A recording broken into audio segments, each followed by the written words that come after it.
मित्रांनो नमस्कार, जय महाराष्ट्र। मुंबईसह महाराष्ट्राला हादरवणारी सर्वात मोठी अपडेट। महाराष्ट्रातील जनता संतापली। महाराष्ट्रात एकनाथ शिंदे यांच्यासह प्रताप सरनाईक यांच्यावरती मराठवाड्यातील जनतेने व्यक्त केला तीव्र संताप। तुम्ही प्रचार करायला आलेत की प्रचार दौरे करायला आलेत असे म्हणत त्यांच्या गाड्यांची केली हकालपट्टी, थेट गाड्या लावल्या पळून। काय आलं नेमकं संकट, नेमका होतोय काय होतोय व्हिडिओ व्हायरल, बघूया मित्रांनो। व्हिडिओ शेवटपर्यंत कसा गावकऱ्यांनी व्यक्त केला संताप आणि कसं लावलं हाकलून, सविस्तर महत्वाची बातमी। महाराष्ट्रामध्ये मराठवाड्याच्या भागामध्ये कधी नव्हे गेल्या 70 ते 80 वर्षातला सर्वात मोठा पाऊस झाला, अतिवृष्टी झाली आणि ही अतिवृष्टी होत असताना मराठवाड्यातील जनतेच्या तोंडचं पाणी पळालंय। कुणाच्या घरातील जनावरं गेली, कोणाच्या घरातील माणसं दगावली गेली, कुणाची संपूर्ण शेतीची नासधूस झाली, तर कुणाची शेतं रानाच्या रानं वाहून गेली। असं तीव्र प्रकारची बिकट परिस्थिती असताना मात्र महाराष्ट्र सरकार कोणत्याही प्रकारची मदत अजूनपर्यंत द्यायला तयार नाही। ना सरसकट मदत, ना कोणत्याही प्रकारचा ओला दुष्काळ जाहीर करायला तयार नाही। या सगळ्या घडामोडी घडत असतानाच एकनाथ शिंदे यांनी ठाण्यातून प्रताप सरनाईक यांनी थेट मदत धाराशिव जिल्ह्यातील भूम परांडा वाशी या मतदारसंघामध्ये देण्यासाठी त्यांचं पथक आले आणि आल्याच्या नंतर मात्र प्रचंड संताप लोकांनी या ठिकाणी व्यक्त केला। तुम्ही प्रचार करायला आलेत की तुम्ही आमची समजूत करायला आलेत की आमचं सांत्वन करायला आलेत, तुम्ही जे किट्स आणले त्या किट्स वरती अशा प्रकारचे तुमचे हसणारे फोटो टाकणं उचित नाही असं म्हणत जनतेने त्या ठिकाणी प्रचंड संताप व्यक्त केला आणि त्यांनी त्यांच्या गाड्या हाकलून लावल्याचा व्हिडिओ सध्या देखील प्रचंड व्हायरल होतोय। तो व्हिडिओ आपण पाहणारच आहोत।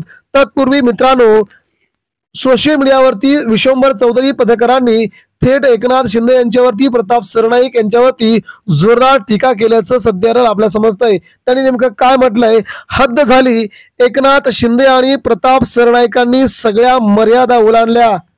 धाराशिव मध्ये पूरग्रस्तांना मदतीचं सामान देताना त्यावर स्वतःचे हसरे फोटो लावले। लोकांना भिकारी समजता का, असा संतप्त सवाल करत लोकांनी त्यांच्या गाड्या तिथून पिटाळून लावल्या, पळून लावल्या, नव्हे तर त्यांची हकालपट्टी केली। भाजप आणि शिंदे सेना अत्यंत किळसवाणी जाहिरातबाजी करत असल्याचा थेट आरोप त्यांच्यावरती गावकऱ्यांनी केला। तुम्ही आमचे डोळे पुसायला आलेत की अश्रू पुसायला आलेत की तुम्ही तुमचा प्रचार करायला आलेत, असा थेट संतप्त सवाल तेथील लोकांनी एकनाथ शिंदे यांना विचारला। महाराष्ट्राचे डोळे उघडत आहेत या अतिवृष्टीमुळे असंही लोक संतप्तपणे या सगळ्या मंत्र्यांना म्हणू लागले आहेत। लोकांना आता कुठेतरी समजत आहे मित्रांनो। तसंच लोकांनी नेमकं काय केलं, लोकांनी कसं हाकलून लावलं, तो देखील आपण व्हिडिओ सध्या पाहणार आहोत मित्रांनो। हा आहे भूम परांडा वाशी या मतदारसंघातील आज आलेले एकनाथ शिंदे यांचे संपूर्ण साहित्य। लोकांनी त्या ठिकाणी त्यांच्या विभागामध्ये आलेल्या गाड्या परत केल्या।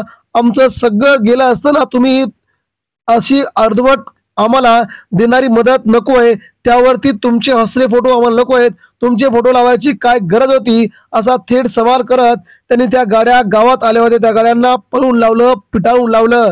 आणि मित्रांनो, आपण समोर पाहत आहे की लोकांनी गावात गाड्या येऊ दिल्या नाहीत। आम्हाला भरपूर मदत हवी, आम्हाला दर हेक्टरी 50,000 मदत द्या, आम्हाला अशा प्रकारची मदत नको, तुमचे फोटो त्यावरती लावू नका, तुम्ही इथे प्रचार करायला आलेत का, असा देखील सवाल थेट लोकांनी त्यावेळी विचारला। मदतीच्या किटवर शिंदेचा फोटो असल्याने लोक प्रचंड संतापल्याचं या ठिकाणी आपल्याला पाहायला मिळत आहे मित्रांनो। अशा प्रकारचे मराठवाड्यामध्ये प्रचंड अभूतपूर्व असा खूप मोठा महापूर आल्यानंतर अशा प्रकारे जाहिराती टाकणं योग्य वाटत नसल्याचं काही मंत्र्यांनी देखील म्हटलंय।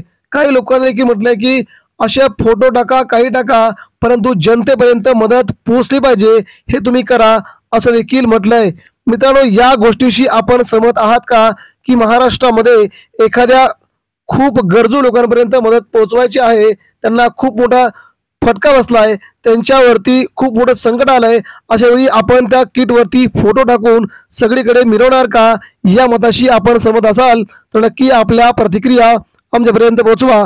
महाराष्ट्राचं राजकारण कोणत्या स्थितीकडे चाललंय याबद्दलही आपण आपल्या प्रतिक्रिया आमच्यापर्यंत द्या।